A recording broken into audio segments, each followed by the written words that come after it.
31 August রাত্রিতে উত্তর জেলার ধর্মনগরস্থিত উত্তর হরুয়া এলাকার বিরল প্রজাতির প্রাণী উদ্ধারকে ঘিরে হইচই রব।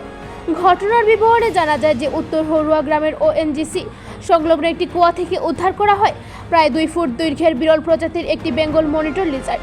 এই প্রজাতির প্রাণীকে আবার কেহ কেহ তিলকুই কিংবা গুইল সাপ বলেও ডেকে থাকে।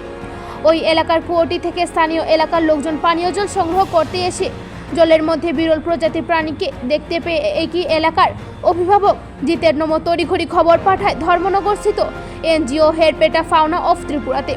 খবর পেয়ে 31 আগস্ট রাত্রিতে উত্তর হরুয়া এলাকায় ছুটে যায় এনজিও এর সদস্য তথা পানিসাগর দ্বাদশমান বিদ্যালয়ের শিক্ষক সন্দীপ মালাকার এবং বিশ্বদীপ মালাকার। জানা গেছে এনজিওটি সারা বছর সামাজিক কর্মযোগের পাশাপাশি পশু ও পাখি সহ সকল প্রকার জীবজন্তুদের বিপদ থেকে উদ্ধার করা সহ সদর্থক ভূমিকা পালন করে থাকে।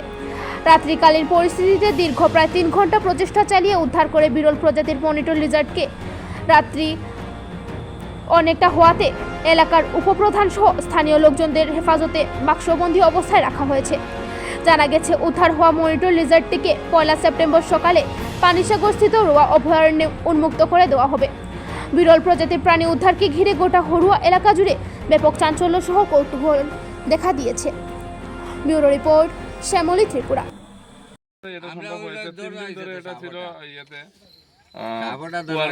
যাই হোক, সবার সাহায্য এবং আমাদের এখানে উপপ্রধান আরও আছেন, উনিও আমাদের এই কাজে সহায়তা করেছেন। তো সবাইকে ধন্যবাদ। আমরা এটাকে এখন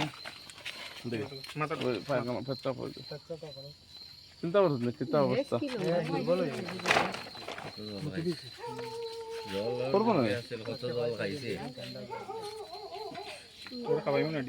ডাবল সাইজের ধরছিলাম কৃষ্ণপুর। যাই হোক, এখানে আরো বাচ্চা আছে, মানে দিছে আরো আছে আমরা